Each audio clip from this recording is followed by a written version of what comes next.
Alright guys, this is a follow-up video to both the fire video and the first safety video. We broke it down into two parts to just make sure that we covered a lot of information in there and that you prioritize that information. So if you haven't seen the first video on safety, we covered the run, we covered the safety gear that I wear.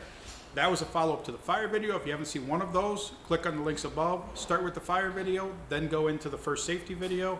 And then here we are with the next safety video. This safety video, we're going to cover the damage to the car. Going to go through piece by piece, show you all the damage that occurred with the car.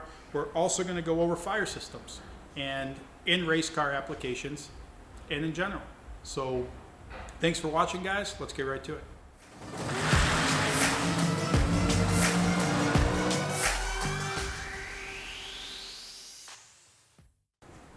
All right, guys, let's talk about the damage to the car. Methanol fires, as you've seen, and as we'll continue to show you, you can't see them. It burns so clean that you cannot see the flames. You can see the heat signature if you're lucky. When methanol fires are fought, like basically you're fighting an invisible fire. Ricky Bobby, if anyone laughed at the scene where he said he was on fire, he's running all around the track. Like, after you watch this and after you see some of the demonstrations we'll show you with methanol fires, you might feel bad for laughing at that because it's a true thing. It's the one video that that we show you. Like, I mean, is it true? It's old and grainy from a TV clip, but when you watch that video, they are fighting an invisible fire, and that's what a methanol fire is. We run methanol because I can tell you the layman's term, which would be my part of it. We run methanol because it burns clean. It also burns cooler, so therefore we don't need an intercooler to run it. So we can basically go plumb right from the turbos right into the intake, and it burns cool enough that we won't get the misfires. It's also not as prone to misfires. So that would be the, I'll call it the layman's terms of that. But the damage to the car because of it, as you can see in the other stuff, like when the windshield's curdling, damage to the car is extensive. The only time that you saw the fire was when something that the methanol started on fire was burning. So you were watching basically the bonding out of the carbon fiber burn, you were watching the wiring burn, you were watching any hoses burn, you were watching all of that. And when everything's said and done, as you can see in this, at the end of the day, the burn was obviously extensive on the front of the car. It was extensive on the driver's door. It went down the rocker panels and the quarter panels. It went underneath the car. The chutes, when you see in the other video, if you recall in the other video, the driver's side chute launched right away. The passenger side chute probably took a second before it deployed. In that second, with the methanol burning underneath the car, it melted. I got canister shocks. It melted the hoses to the canister shocks. It also, one parachute is half melted. The passenger side parachute is half melted. The driver's side, the bag is burnt through. So that kind of tells you that as that fire was getting back there, the driver's side parachute was deployed. So the bag, you just have the thin layer of the bag, which is supposedly a fire retardant covering, but burnt through that bag. In the second that it took for the passenger side to deploy, it got hot enough back there that it melted the chute in the bag, so that when that chute launched, obviously, I mean, half of it was melted. So everything in the engine compartment wise, like if it was wiring, it's melted. The fans still worked even though they're melted. You can see the grade of hoses that we use, that obviously all the hoses, all those lines are intact. But I mean, all this was caused because 150 PSI fuel pressure on methanol, and it pushed out. The injectors are captured between the fuel rail and the intake, so the injector can't move. On the intake side of it, the way the injector's made, there's no way the O-ring can get past it. On the fuel rail side, I'm gonna find out, there's a way that it could push that O-ring out through there. So I've been famous always for, if I got an O-ring or whatever, I always look at the O-ring. If it's got damage, I put another one on. But usually the other one I put on, I go pull off another injector, I roll it off, I put a little lube on and I put it on there. So that routine's changing, as well as our ability. We run street injectors. That's why they're O-ring. I mean, they make screw-in injectors for different applications, but with all the street driving we do, the reliability of the OEM style injector has always been better for us. And that's why I run 3 injectors per cylinder, because the flow isn't as much. I mean, I could run 2 injectors if I use dedicated methanol style injectors, but using the OEM ones, it does that. So a word of caution obviously is to check your O-rings, replace them if needed. I guess one thing that I learned, which obviously whatever, I don't claim to know anything, let alone much. And I found out that they do make a special O-ring that is resistant to the methanol-based fuel. So whether it's E85 or methanol, it doesn't, in my application, doesn't matter whether it's gas, methanol, E85. I'm obviously going to go to that other O-ring because lesson learned. I mean, a 20-cent part costs who knows how much in damage. But right now, what we know is the front end, they're in the process of making a new front end for it, so that obviously needs done. The driver's side door skin, as far as the passenger side and everything else, that's fine. Obviously everything under the hood. Inside the car, if you look inside the car, I run a sealed firewall. So that means that I've got bulkhead fittings on the firewall. There's no just a hole saw hole where I can fit wires or anything out. Everything is sealed as much as possible. Anything that's not sealed that has a wire go through, there's still a grommet on there. The passage of fire from the engine compartment to the driver's compartment is what you're trying to stop. That's why Skinny Kid Race Cars built my car. That's why everything is sealed off as much as possible so that that can't happen. At the end of the day, when you look at the damage and you look at the engine compartment, you look underneath the car, in the back of the car, there's a lot of stuff that needs replaced. When you look in the driver's compartment, we're going to test all the wiring, we're going to test all the systems, but it is 100% intact. Like if I just, like with the picture you just see of the driver's compartment, you don't know anything happened. So the only thing that happened in the driver's compartment was the smoke that got in there. And other than that, we don't believe that the zip ties and stuff like that have a lower burn rate than the wiring does. So the fact all the zip ties are intact, a lot of the other stuff still intact inside the driver's compartment tells us that that never reached anywhere close to the temperature to damage the wiring and hopefully damage any of the electronics in there. Obviously that's all got to be tested, but as you can see in this video, I mean, the damage is extensive.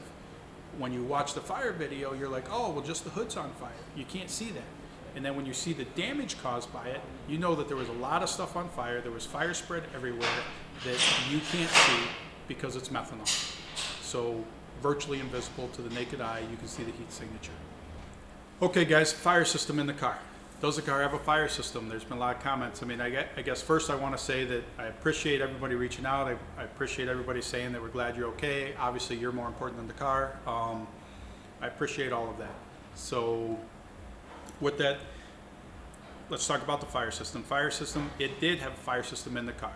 Now, I've call it fortunately, unfortunately, call it experience. I don't know how you want to put it, but I've been on fire half a dozen times. So, and for all different things. I guarantee that my calmness was not the same in this instance as it was the first time. First time I ever caught on fire, I can remember it was in 1.0 at a track. I don't even know where I was, but I get off the turn lane. I'm coming off, and I see the smoke starting to rise, and car's on fire. And I'm already in the shutdown or whatever. Basically, I'm pulling around. And what had happened is we had a valve cover gasket that was leaking. That oil dripped on the header. Everything was hot enough for then igniting it. So I see that smoke rising, the black smoke billowing off of it. And I panic. I pull the fire system on it. And it didn't put out the fire. I end up pulling the hood off and getting the fire out with actually hitting it with my jacket or whatever to put it out. So that was the first time I was ever on fire, and that was, I don't even know, 8 years ago. So with that, I was a little more panicky. I mean, I was thinking, oh no, like what's happening? I'm gonna burn up. Like, I mean, I don't know what was crossing my mind. So that would be the first time that I was on fire. And I pulled the fire system in that instance. So it's on fire another time with it. Learned my lesson on that. I didn't set off the fire system, put out the fire, and that was it. So been on fire a couple times in Skinny's car. I mean, one of them was a pretty good fire. One time, and that's, when I say Skinny's car, that's the old Cutlass Pro Mod that Skinny has that I drove for a couple seasons for him. Probably the scariest fire was in his car. We were in Norwalk going down, and that one was a fireball, and when that happened, all the oil and everything came up in the windshield, still doing 200 plus miles an hour with it.